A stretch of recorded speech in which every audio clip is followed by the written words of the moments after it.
What if the same song is easy in one genre, brutal in another, and almost unrecognizable by the time you finish? That was the test. One emotional idea, five different genres, and one uncomfortable question. Which version is actually the hardest to write? The concept was simple. Someone says they are leaving a relationship, but deep down they know they will come back. That could be a country confession, a dance floor loop, a rap verse, a cinematic ballad, or a punk rock exit wound. Same emotional core, completely different songwriting problem.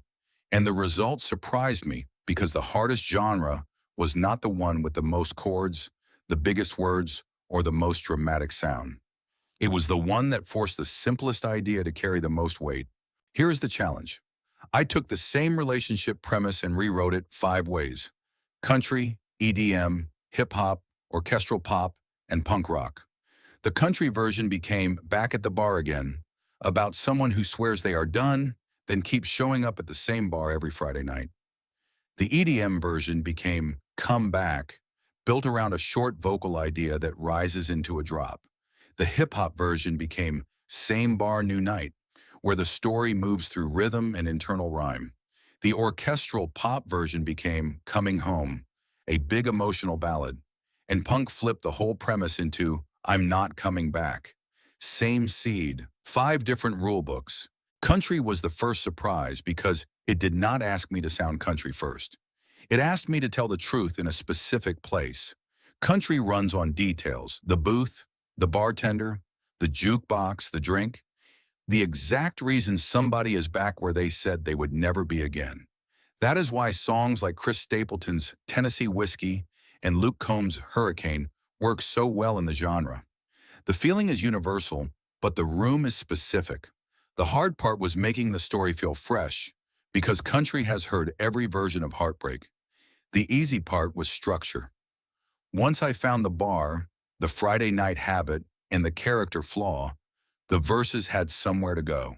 EDM looked simple from the outside and then turned out to be the hardest. In dance music, the lyric does not get unlimited room to explain itself. The production carries the emotion. The build creates pressure. The pre-chorus tightens it, and the drop releases it before the listener has time to think too much.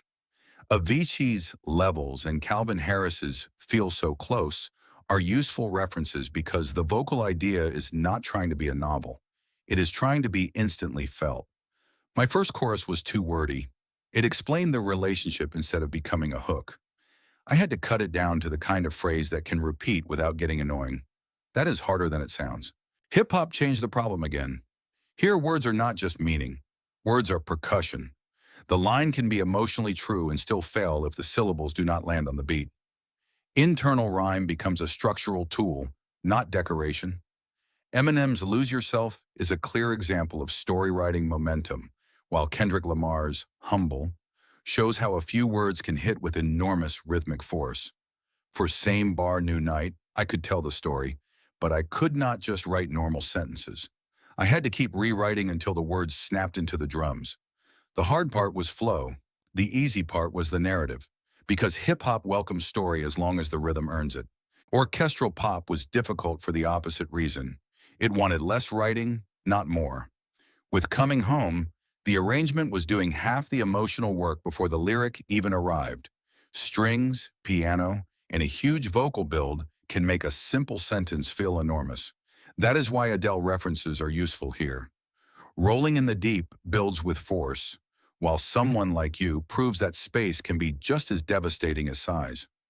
My instinct was to overwrite, to explain every piece of the feeling, but orchestral pop punishes that. If the arrangement is already lifting the emotion, the lyric has to leave room. The hardest part was trusting 3 clear lines instead of 12 clever ones. Punk rock was the fastest to understand and one of the hardest to obey. The version became I'm Not Coming Back, which flips the original premise. Instead of secretly returning, the character finally means it. Punk runs on attitude and simplicity. 3 chords, fast tempo, direct language, no apology. The Ramones' Blitzkrieg Bop and Green Day's Basket Case show 2 sides of that. One is pure blunt energy, The other is clever without losing speed. My problem was that I kept trying to be too clever. Punk did not need a perfect metaphor. It needed a line that hit like a door closing. Once I stripped it down, the energy showed up almost automatically. So here is the final ranking, hardest to easiest. Number 5, the hardest was EDM, because making 4 words feel like a whole song is much harder than it looks. Number 4 was orchestral pop, because restraint is painful when the arrangement is begging you to go big. Number 3 was hip-hop, because flow turns every line into a rhythmic engineering problem. Number 2 was punk rock, because being simple and direct is harder than it sounds when you are trained to decorate everything. And number 1, the easiest, was country, because once the specific scene clicked, the story gave the song a natural path. That is the real lesson. Genres are different muscles. If you write songs, try this with one of your own ideas. Do not pick the genre you already know. Pick the one that makes you uncomfortable. If you usually write acoustic singer-songwriter material, try punk. If you write pop, try country. If you love detailed lyrics, try EDM, and see how much weight one short phrase can carry.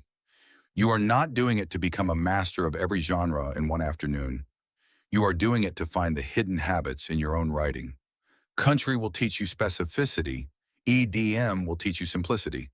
Hip-hop will teach you rhythm. Orchestral pop will teach you restraint. Punk will teach you nerve. Same song, new muscles.